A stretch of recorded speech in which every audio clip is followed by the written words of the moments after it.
ಅವರು ಇವರು ಅಂತಲೇ ನಮ್ಮ ಜೀವನ ಕಳೆದೋಗ್ಬಿಟ್ಟಿರುತ್ತೆ. ಎಸ್, ಅವಾಗಿಂದ ಸಿಕ್ಕಾಪಟ್ಟೆ ಮಾತಾಡ್ಬಿಟ್ಟೆ. ತೊಗೊಂಡಿದ್ದಂಥ ಬಾಕ್ಸಲ್ಲಿ ನಾವು ಏನು ಮಾಡಿದ್ವಿ.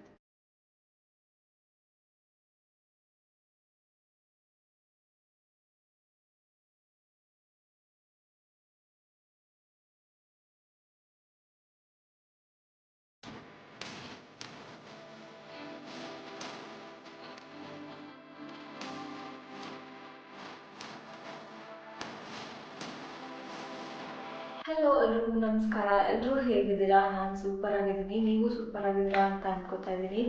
ಸೊ ಈ ಒಂದು ವ್ಲಾಗ್ ಮಾಡೋ ಪ್ಲಾನ್ ಆ್ಯಕ್ಚುಲ್ ಆಗಿರಲಿಲ್ಲ. ನಾನು ಆ್ಯಕ್ಚುಲಿ ಎಕ್ಸಾಮ್ಸ್ ನಡೀತಾ ಇರೋದ್ರಿಂದ ಯಾಕೆ ಇಷ್ಟೊಂದು ರಿಸ್ಕ್ ಅಂತ ಫಸ್ಟ್ ಅಂದ್ಕೊಂಡೆ. ಬಟ್ ಲೇಟ್ರ್ ಆನ್ ಅಟ್ಲೀಸ್ಟ್ ಒಂದು ಈ ವರ್ಷ ಹೇಗಿತ್ತು ಅನ್ನೋದೊಂದು ರಿಕ್ಯಾಪ್ ಮಾಡ್ಕೊಳ್ಳೋಣ ಅಂತ ಅನ್ನಿಸ್ತು. ಸೊ ಹಾಗೆಯೇ ಅದನ್ನು ನಿಮ್ಮೊಟ್ಟಿಗೆ ಕೂಡ ಶೇರ್ ಮಾಡೋಣ ಅಂತ ಅನ್ನಿಸ್ತು. ಹಾಗೆಯೇ ಅಪ್ಕಮಿಂಗ್ ಇಯರ್ 2026ಗೆ ನಾನು ಒಂದು ಸ್ವಲ್ಪ ಏನೋ ಒಂದು ಪ್ಲ್ಯಾನ್ ಮಾಡಿದ್ದೀನಿ. ಅದನ್ನು ಕೂಡ ಮುಂದೆ ವಿಡಿಯೋದಲ್ಲಿ ತೋರಿಸ್ತೀನಿ. ಸೊ ಇದೆಲ್ಲದನ್ನು ನಿಮ್ಮೊಟ್ಟಿಗೆ ಶೇರ್ ಮಾಡಿದ್ರೆ ಚೆನ್ನಾಗಿರುತ್ತೆ ಅಂತ ಅನ್ನಿಸ್ತು. ಸೊ ಹಾಗಾಗಿ ಈ ಬ್ಲಾಗ್ ಮಾಡ್ತಾ ಇದ್ದೀನಿ. ಸೊ ಎಸ್, 2025 ಆ್ಯಸ್ ಯೂಶ್ವಲ್ ಪ್ರತಿ ವರ್ಷದಂತೆ ಇದು ಕೂಡ ಒಂದು ವರ್ಷ. ಬಟ್ ಆ ಥರ ತೀರಾ ಸ್ಪೆಷಲ್ ಅಂತ ಯಾವುದೂ ಇರಲಿಲ್ಲ. ಬಟ್ ಸ್ಟಿಲ್ ಒಂದು ಸ್ಪೆಷಲ್ ಅಥವಾ ಒಂದು ಖುಷಿಯಾದ ವಿಚಾರ ನಾನು ನಿಮ್ಮ ಹತ್ರ ಹಂಚ್ಕೋಬೇಕು ಅಂತಂದರೆ, ಇಷ್ಟು ವರ್ಷಗಳಲ್ಲಿ ಈ ಒಂದು 2025ರಲ್ಲಿ ನನ್ನನ್ನು ನಾನು ಚೆನ್ನಾಗಿ ಕಂಡುಕೊಂಡಿದ್ದೀನಿ ಅಥವಾ ಡಿಸ್ಕವರ್ ಮಾಡ್ಕೊಂಡಿದ್ದೀನಿ ಅಂತ ನನಗನ್ನಿಸ್ತು. ಅಂದರೆ ಡಿಸ್ಕವರ್ ಅನ್ನೋದಕ್ಕಿಂತ ನನ್ನನ್ನು ನಾನು ತುಂಬ ಚೆನ್ನಾಗಿ ಅರ್ಥ ಮಾಡ್ಕೊಂಡಿದ್ದೀನಿ, ನನ್ನ ಕ್ವಾಲಿಟೀಸ್ನ ನಾನು ಅರ್ಥ ಮಾಡ್ಕೊಂಡಿದ್ದೀನಿ ಅಂತ ನನಗನ್ನಿಸ್ತು. ಎಲ್ಲರ ಜೀವನದಲ್ಲಿ ನಡೆಯುವಂತೆಯೇ ಲೈಕ್ ಅದೇ ಏನಂತಾರೆ, ನೋವು ನಲಿವು ಎಲ್ಲ ಕೂಡ ಇತ್ತು ಈ ವರ್ಷದಲ್ಲಿ. ಬಟ್ ನಾನು ಕಲ್ತಿರುವಂಥ ಕೆಲವೊಂದು ಪಾಠಗಳೇನೆಂದರೆ, ಎಲ್ಲರ ಜೀವನದಲ್ಲಿನೂ ಕೆಲವು ಸಂದರ್ಭಗಳು ಅವ್ರನ್ನ ಬದಲಾಯಿಸುತ್ತೆ. ಸೊ ಅದೇ ಥರ ನಾವು ಅದನ್ನು ನೆಗೆಟಿವ್ ಆಗಿ ತಗೊಳ್ಳೋ ಬದಲು ನಮ್ಮನ್ನು ನಾವು ಹೇಗೆ ಸರಿ ಮಾಡಿಕೊಂಡ್ರೆ ಆ ಥರ ಸಂದರ್ಭ ಮತ್ತೆ ನಮ್ಮ ಜೀವನದಲ್ಲಿ ಬರಲ್ಲ ಅನ್ನೋದನ್ನು ನಾವು ಅರ್ಥ ಮಾಡ್ಕೋಬೇಕಾಗುತ್ತೆ. ಇನ್ನೊಂದು ನಾನು ತುಂಬ ಒಳ್ಳೆ ಪಾಠ ಏನು ಕಲಿತೆ ಅಂದರೆ, ಬೇರೆಯವ್ರು ಯಾಕೆ ಹಿಂಗೆ ಮಾಡಿದ್ರು,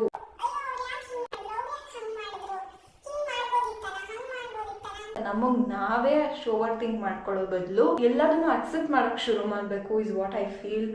ಕೆಲವೊಂದು ವ್ಯಕ್ತಿಗಳು ಅಥವಾ ವಸ್ತುಗಳು ನಮ್ಮಿಂದ ದೂರ ಇದ್ದಾಗೇ ನಮ್ಮ ಲೈಫ್ ಮುಂದೆ ಹೋಗೋಕ್ಕೆ, ನಮ್ಮ ಲೈಫ್ ಬೆಟರ್ ಆಗೋಕ್ಕೆ, ಇಂಪ್ರೂವ್ ಆಗೋಕ್ಕೆ ಹೆಲ್ಪ್ ಆಗುತ್ತೆ ಅಂತ ನಾನು ಖಂಡಿತ ನಂಬ್ತೀನಿ.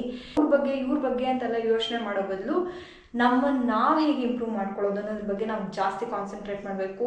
ಆಗಲೇ ನಾನು ಹಳೆ ವ್ಲಾಗಲ್ಲಿ ಕೂಡ ಇದನ್ನು ಹೇಳಿದ್ದೆ, ಬಟ್ ಮತ್ತೆ ಹೇಳ್ತಾ ಇದ್ದೀನಿ. ನೋಡಿ, ಬೇರೆಯವ್ರು ಯಾಕೆ ಹಂಗೆ ಮಾಡಿದ್ರು, ಅವ್ರೇನು ಅನ್ಕೋತಾರೆ, ಇವ್ರೇನು ಅನ್ಕೋತಾರೆ, ಅವರು ಇವರು ಅಂತಲೇ ನಮ್ಮ ಜೀವನ ಕಳೆದೋಗ್ಬಿಟ್ಟಿರುತ್ತೆ. ನಾನೇನಾದರೂ ಅವಳ ಜಾಗದಲ್ಲಿದ್ದಿದ್ರೆ, ನಾನೇನಾದರೂ ಅವ್ನ ಜಾಗದಲ್ಲಿದ್ದಿದ್ರೆ, ಯಾರ ಜಾಗದಲ್ಲೂ ಇಲ್ಲ, ನೀವು ನಿಮ್ಮ ಜಾಗದಲ್ಲಿದ್ದೀರಾ. ಸೊ ನಾವು ನಮ್ಮ ಜಾಗದಲ್ಲಿದ್ದಾಗ ನಾವು ಏನು ಮಾಡ್ಬೋದು ಅನ್ನೋದ್ರ ಬಗ್ಗೆ ಮಾತ್ರ ನಮ್ಮ ಫೋಕಸ್ ಇರಲಿ. 2025ಅಲ್ಲಿ ಇಷ್ಟು ಕಲ್ತ್ಕೊಂಡಿದ್ದೀನಿ. ಹಾಗೆಯೇ ಇದೆಲ್ಲದ್ರ ಜೊತೆ ಎಲ್ರಿಗೂ ತುಂಬ ಕೈಂಡಾಗಿರಬೇಕು, ರೆಸ್ಪೆಕ್ಟ್ಫುಲ್ ಆಗಿರಬೇಕು, ಹಾಗೆಯೇ ಆರೋಗ್ಯಕರವಾಗಿರೋಷ್ಟು ಸಾಧ್ಯವಾದಷ್ಟು ಪ್ರಯತ್ನ ಪಡ್ತೀನಿ. ನಾಟ್ ಲೈಕ್ ನಾನು 100% ಹೆಲ್ದಿಯಾಗಿ ತಿಂತೀನಿ, ನಾನು ಹೊರಗಡೆನೇ ತಿನ್ನಲ್ಲ ಅನ್ನೋ ಥರ ಖಂಡಿತ ಇಲ್ಲ. ಎಲ್ರಿಗೂ ಕ್ರೇವಿಂಗ್ಸ್ ಆಗುತ್ತೆ, ಅದು ಇದು ತಿನ್ಬೇಕನ್ಸುತ್ತೆ, ಬಟ್ ಅದು ಕ್ರೇವಿಂಗ್ಸ್ ಲೆವೆಲಲ್ಲೇ ಇರಬೇಕು. ಆಮೇಲೆ ನಾನು 21 ಡೇಸ್ ಚಾಲೆಂಜು ಯಾಕೆ ತೊಗೊಂಡೆ ಅಂತ ಹೇಳೋದಾದರೆ, 100 ಡೇಸ್ ಚಾಲೆಂಜ್, 1 ಇಯರ್ ಚಾಲೆಂಜ್ ಆ ಥರ ಎಲ್ಲ ತೊಗೊಳಕ್ಕೆ ಸ್ಟಾರ್ಟ್ ಮಾಡಿದೆ. But it was two long. ಅದಕ್ಕೇ ಅದು ಸ್ಟಾರ್ಟ್ ಆಗಿ ಒಂದು 2 ಡೇಸ್ಗೆಲ್ಲ ನಾನು ಬ್ರೇಕ್ ಮಾಡಿಬಿಡ್ತಿದ್ದೆ ಅದನ್ನು. Due to some obvious reasons ಅದನ್ನು ಕಂಟಿನ್ಯೂ ಮಾಡೋಕ್ಕಾಗ್ತಾ ಇರಲಿಲ್ಲ. ಸೊ ನನ್ನ ಕೇಳೋದಾದರೆ, ಈ ಥರ ಶಾರ್ಟ್ ಟರ್ಮ್ ಆಗಿ ಒಂದು ಚಾಲೆಂಜಸ್ನ ತೊಗೊಳೋದ್ರಿಂದ ಇಟ್ ವುಡ್ ಬಿ ಹೆಲ್ಪ್ಫುಲ್. ಹಾಗೆಯೇ ಅದನ್ನು ಕಂಪ್ಲೀಟ್ ಮಾಡೋದು ಸ್ವಲ್ಪ ಬೆಟರ್ ಅಂತ ನನಗೆ ಅನಿಸುತ್ತೆ. ಈ ಥರ 21 ಡೇಸ್ ಚಾಲೆಂಜ್, 30 ಡೇಸ್ ಚಾಲೆಂಜ್ ಈ ಥರ ತೊಗೊಂಡು ಆಮೇಲೆ ಒಂದು ಸ್ವಲ್ಪ ಗ್ರಿಪ್ ಬಂದ ಮೇಲೆ ಆ ಥರ ಏನಂತಾರೆ ಲಾಂಗ್ ಟರ್ಮ್ ಚಾಲೆಂಜಸ್ನ ತೊಗೊಂಡ್ರೆ ಅದು ಕಂಪ್ಲೀಟ್ ಮಾಡೋಕ್ಕೂ ಈಸಿ ಆಗುತ್ತೆ. ಹಾಗೆಯೇ ಆ ಒಂದು ಡೆಡಿಕೇಶನ್ ಬರುತ್ತೆ ಅಂತ ಗೊತ್ತಾಯಿತು. ಸೊ ನೋಡೋಣ, ನೆಕ್ಸ್ಟ್ ಯಾವುದಾದ್ರೂ ತುಂಬ ಚೆನ್ನಾಗಿರೋ ಚಾಲೆಂಜ್ ತೊಗೋಬೇಕು ಅಂತ ಅನ್ಸಿದ್ರೆ ಖಂಡಿತ ಮತ್ತೆ ತೊಗೋತೀನಿ. ಎಸ್, ಅವಾಗಿಂದ ಸಿಕ್ಕಾಪಟ್ಟೆ ಮಾತಾಡ್ಬಿಟ್ಟೆ. ಪಾಸ್ಟ್ ಲೋಡ್ನ ನಾವು ಕ್ಯಾರಿ ಮಾಡ್ತಾ ಇದ್ರೆ ನಾವು ಮುಂದಕ್ಕೆ ಹೋಗೋಕ್ಕಾಗಲ್ಲ. ಸೊ ಫ್ಯೂಚರ್ ಬಗ್ಗೆ ನಮ್ಮ ಸ್ಟೆಪ್ಸ್ ಇರಬೇಕೆ ಹೊರತು ಪಾಸ್ಟ್ ಬಗ್ಗೆ ಅಲ್ಲ. ಸೊ ಮುಂದಿನ ವರ್ಷಕ್ಕೆ ನಮ್ಮ ತಯಾರಿ ಹೇಗಿರುತ್ತೆ ಅನ್ನೋದನ್ನು ಕೂಡ ನೋಡೋಣ. ಎಲ್ಲರೂ ನೋಡ್ತಿರುವಂತೆ ಒಂದು ಸ್ವಲ್ಪ ಮ್ಯಾನಿಫೆಸ್ಟೇಷನ್ ಎಲ್ಲ ಸಿಕ್ಕಾಪಟ್ಟೆ ಮಾಡ್ತಾ ಇದ್ದಾರೆ. ಸೊ ನಾನು ಯಾವಾಗೂ ಟ್ರೈ ಮಾಡಿಲ್ಲ ಮ್ಯಾನಿಫೆಸ್ಟೇಷನ್ ಅಂತೆಲ್ಲ. ಸೊ ಈ ಸಲ 2026ಗೆ ಮ್ಯಾನಿಫೆಸ್ಟೇಷನ್ ಟ್ರೈ ಮಾಡೋಣ ಅಂತಿದ್ದೀನಿ. So come let's see. So ಈ ಥರ ಒಂದು ಬಾಕ್ಸ್, ಯಾವುದಾದ್ರೂ ಒಂದು ಬಾಕ್ಸ್ ತೊಗೋಬೋದು. ಈ ಥರ ಬಾಕ್ಸ್ ನೋಡಿದ ತಕ್ಷಣ ನಮ್ಗೆ ಗೊತ್ತಿರುತ್ತೆ. ಇದು ಆ್ಯಕ್ಚುಲಿ ನಾನು ತುಂಬ ಚಿಕ್ಕವಳಿರುವಾಗ ಆಲ್ಮೋಸ್ಟ್ ಐ ಗೆಸ್ LKG ಅಥವಾ UKG ಇದ್ದಾಗ ನನಗೆ ಇದು ನಮ್ಮ ಮನೇಲಿ ಕೊಡಿಸಿದ್ದು ಟಿಫಿನ್ ಬಾಕ್ಸ್. ನಾಸ್ಟಾಲಜಿ ಆ್ಯಕ್ಚುಲಿ. ಸೊ ನನ್ನ ಹತ್ರ ಬೇರೆ ಯಾವುದಾದ್ರೂ ಬಾಕ್ಸ್ ತೊಗೊಳೋದಕ್ಕಿಂತ ಈ ಥರ ಒಂದು ಈ ಥರ ಲಾಕ್ ಇರೋದಾದ್ರೆ ಒಂಥರ ಚೆನ್ನಾಗಿರುತ್ತೆ ಅಂತ ಅನ್ನಿಸ್ತು. ಸೊ ಹಾಗಾಗಿ ಈ ಥರ ಒಂದು ಬಾಕ್ಸ್ ತೊಗೊಂಡಿದ್ದೀನಿ. ಹಾಗೆಯೇ ಯೆಲ್ಲೋ ಕಲರ್ ಪೇಪರ್ಸ್ ಬೇಕಾಗುತ್ತೆ. ಈ ಸ್ಟಿಕ್ಕಿ ನೋಟ್ಸ್ ಬರುತ್ತಲ್ಲ, ಸೊ ಈ ಥರ ಸ್ಟಿಕ್ಕಿ ನೋಟ್ಸಲ್ಲಿ ಬರೆಯೋಣ ಅಂತ ಅಂದ್ಕೊಂಡಿದ್ದೀನಿ. ಹಾಗೆಯೇ ಅದ್ರ ಜೊತೆ ಒಂದು ರೆಡ್ ಪೆನ್ ಬೇಕು. ಯೆಲ್ಲೋ ಕಲರ್ ಪೇಪರ್ ಮೇಲೆ ರೆಡ್ ಕಲರ್ ಪೆನ್ನಲ್ಲಿ ಬರೆದ್ರೆ ಇಟ್ಸ್ ಒಳ್ಳೆಯದು ಅಂತ ಹೇಳ್ತಾರೆ. ನಮಗೆ ಏನೇನು ಮುಂದಿನ ವರ್ಷದಲ್ಲಿ ನಾವು ಏನೇನು ನೋಡಬೇಕು ಅಥವಾ ಲೈಕ್ ನಮಗೆ ಏನೇನು ಗೋಲ್ಸ್ ಇದೆ ಅನ್ನೋದನ್ನು ನಾವು ಬರ್ಕೋಬೇಕಾಗುತ್ತೆ. ಬರ್ಕೊಂಡು ಇದನ್ನು ಮಡಚಿ ನೆಕ್ಸ್ಟ್ ಹೇಳ್ತಾರೆ, ಓಕೆನಾ. ಆರ್ ಬರ್ತಿದ್ದೀನಿ ಕೂಡ ಈ ಥರ ಫೋಲ್ಡ್ ಮಾಡ್ಕೋಬೇಕಾಗುತ್ತೆ. ಈ ಥರ ಎಲ್ಲದನ್ನು ಫೋಲ್ಡ್ ಮಾಡಿ ಆ್ಯಕ್ಚುಲಿ ಮಡಿಸ್ತಾ ಇದ್ರೆ ನಾವೆಲ್ಲ ಸೆಟ್ ಆಡುವಾಗ ಚಿಕ್ಕವರಿರುವಾಗ ಸೆಟ್ ಆಡ್ತಾಯಿದ್ವಿ. ಸೊ ಆ ಗೇಮ್ ಯಾರ್ಯಾರಿಗೆ ಗೊತ್ತು ಅಂತ ಕಮೆಂಟ್ ಮಾಡಿ. ಅದರಲ್ಲಿ ಇದೇ ಥರ ಇದೆಲ್ಲ ಈ ಥರ ಬರ್ದಿರೋದು ಕಾಣಿಸ್ತಾ ಇದೆ ಅಂದರೆ ಇನ್ನೂ ಒಂದು ಫೋಲ್ಡ್ ಮಾಡಿ ಆಟ ಆಡ್ತಾಯಿದ್ವಿ. ಮೆಮರೀಸ್ ನೋಡಿ. ಈ ಥರ ಒಂದಿಷ್ಟು ಚೀಟಿಗಳಾಯಿತು. ಇವಾಗ ಏನು ಮಾಡಬೇಕಂದ್ರೆ, ನಂಗೆ ಆ್ಯಕ್ಚುಲಿ ಮ್ಯಾನಿಫೆಸ್ಟೇಷನ್ ಟೆಕ್ನಿಕ್ಸ್ ಅಂತೆಲ್ಲ ಅಷ್ಟು ಸರಿಯಾಗಿ ಗೊತ್ತಿಲ್ಲ. ನಾನು ಯಾವಾಗೂ ಮಾಡಿಲ್ಲ.